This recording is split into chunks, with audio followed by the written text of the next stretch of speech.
دوستو، کیا آپ جانتے ہیں حضرت حزقیل علیہ السلام کون تھے اور ان کا لقب ابن العزوز اور ذوالکفل کیوں پڑا؟ اور آگے اس ویڈیو میں جانیں گے ان کی قوم کے ایک بڑی عبرت خیز اور انتہائی نصیحت آمیز واقعے کے بارے میں، اور آخر ایسی کیا وجہ تھی جو ان کی قوم کے 70,000 مردے زندہ ہو گئے، اور اس کو قرآن پاک نے کس طرح بیان فرمایا ہے۔ ساتھ ہی ساتھ جانیں گے یہودیوں کے ایک عجیب گروہ کے بارے میں۔ تو چلیے ویڈیو شروع کرتے ہیں۔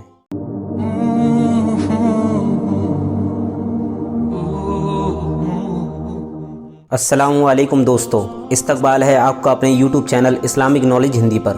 دوستو، حضرت حزقیل علیہ السلام حضرت موسیٰ علیہ السلام کے تیسرے خلیفہ ہیں جو منصب نبوت پر سرفراز کیے گئے۔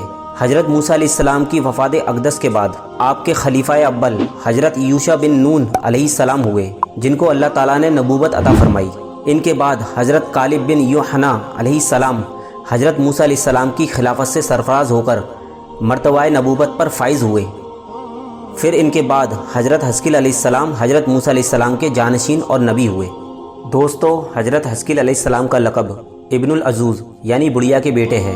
ابن العزوز کہلانے کی وجہ یہ ہے کہ یہ اس وقت پیدا ہوئے تھے جب ان کی والدہ ماجدہ بہت بوڑھی ہو چکی تھی، اور آپ کا دوسرا لقب ذوالکفل بھی ہے۔ ذوالکفل کہلانے کی وجہ یہ ہے کہ آپ نے اپنی کفالت یعنی ذمہ داری میں لے کر 70 انبیاء کرام کو قتل سے بچا لیا تھا، جن کے قتل پر یہودی قوم آمادہ ہو گئی تھی۔ پھر یہ بھی خود خدا کے فضل و کرم سے یہودیوں کی تلوار سے بچ گئے اور برسوں زندہ رہ کر اپنی قوم کو ہدایت فرماتے رہے۔ دوستو، بنی اسرائیل کی ایک جماعت جو حضرت حزقیل علیہ السلام کے شہر میں رہتی تھی، شہر میں طاعون کی وبا پھیل جانے سے ان لوگوں پر موت کا خوف سوار ہو گیا، اور یہ سب کے سب موت کے ڈر سے شہر چھوڑ کر جنگل میں بھاگ گئے اور وہیں رہنے لگے۔ تو اللہ تعالیٰ کو ان لوگوں کی یہ حرکت بہت زیادہ ناپسند ہوئی، اور اللہ تعالیٰ نے ایک عذاب کے فرشتے کو اس جنگل میں بھیج دیا، جس نے ایک پہاڑ کی آڑ میں چھپ کر ایک زوردار چیخ مار کر بلند آواز سے یہ کہہ دیا کہ تم سب مر جاؤ۔ اور اس خطرناک اور بھیانک چیخ کو سن کر بغیر کسی بیماری کے یہ سب کے سب مر گئے، جن کی تعداد 70,000 تھی۔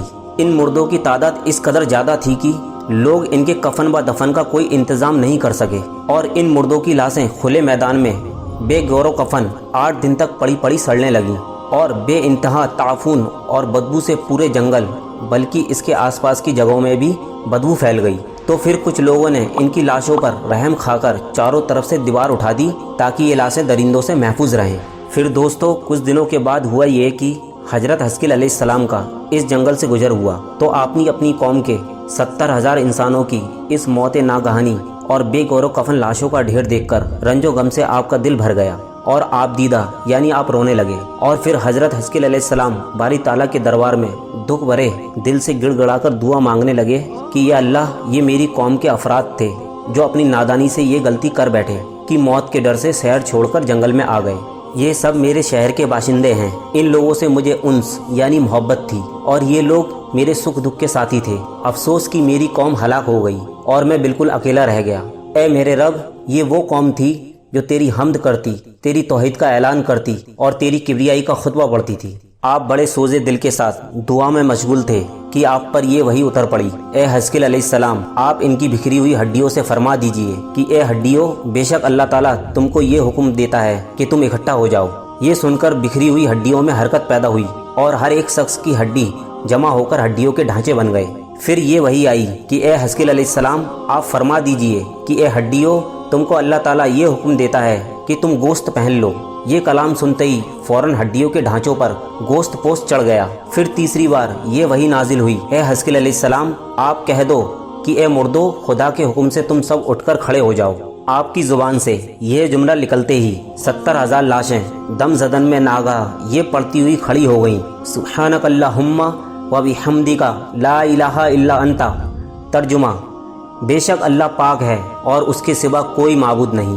دوستو، پھر یہ سب لوگ جنگل سے روانہ ہو کر اپنے شہر میں آ کر دوبارہ آباد ہو گئے اور اپنی عمروں کی مدت تک زندہ رہے، لیکن ان لوگوں پر اس کا اتنا نشان باقی رہ گیا کہ ان کی اولادوں کے جسموں سے سڑی ہوئی لاش کی بدبو برابر آتی رہی، اور یہ لوگ جو بھی کپڑا پہنتے تھے وہ کفن کی صورت کا ہو جاتا تھا، اور قبر میں جس طرح کفن میلا ہو جاتا ہے ایسا ہی میلا پن ان کے کپڑوں پر نمودار ہو جاتا تھا۔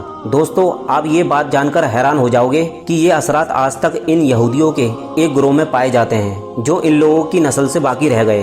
یہ عجیب و غریب واقعہ قرآن مجید کی سورہ بقرہ میں خداوند قدوس نے اس طرح بیان فرمایا ہے۔ ترجمہ: اے محبوب، کیا تم نے نہ دیکھا تھا انہیں جو اپنے گھروں سے نکلے اور وہ ہزاروں میں تھے، موت کے ڈر سے، تو اللہ نے ان سے فرمایا مر جاؤ، پھر انہیں زندہ فرما دیا۔ بے شک اللہ لوگوں پر فضل کرنے والا ہے، مگر اکثر لوگ ناشکرے ہیں۔ دوستو، اس واقعے سے ہمیں یہ درس ملتا ہے کہ انسان موت کے ڈر سے بھاگ کر اپنی جان نہیں بچا سکتا، لہٰذا موت کے ڈر سے بھاگنا بالکل ہی بیکار ہے۔ اللہ تعالیٰ نے جو موت مقدر فرما دی ہے وہ اپنے وقت پر ضرور آئے گی، نہ ایک سیکنڈ اپنے وقت سے پہلے آ سکتی ہے اور نہ ہی ایک سیکنڈ بعد آئے گی۔ لہٰذا ہم بندوں پر لازم ہے کہ رضا الہی پر راضی رہ کر صابر و شاکر رہیں، اور چاہے کتنی بھی وبا پھیل جائے، اطمینان و سکون کا دامن اپنے ہاتھ سے نہ چھوڑیں، اور یہ یقین رکھیں کہ جب تک میری موت نہیں آ سکتی مجھے کوئی نہیں مار سکتا اور نہ میں مر سکتا ہوں، اور جب میری موت آ جائے گی تو میں کچھ بھی کروں، کہیں بھی چلا جاؤں، بھاگ جاؤں یا ڈٹ کر کھڑا رہوں، میں کسی بھی حال میں بچ نہیں سکتا۔ دوستو، تو یہ تھا اللہ کی قدرت کا ایک عجیب کارنامہ جو عقل کو حیران کر دے۔ امید کرتے ہیں کہ آپ کو یہ ویڈیو پسند آئی ہوگی۔ اگر آپ کو ہماری اس ویڈیو سے کچھ نیا جاننے یا سیکھنے کو ملا ہو تو ہماری اس ویڈیو کو زیادہ سے زیادہ لوگوں تک شیئر کریں اور اپنی قیمتی رائے کا اظہار کمنٹ باکس میں کریں۔ ملتے ہیں آپ سے ایک اور نئی انٹرسٹنگ ویڈیو میں، تب تک کے لیے خدا حافظ۔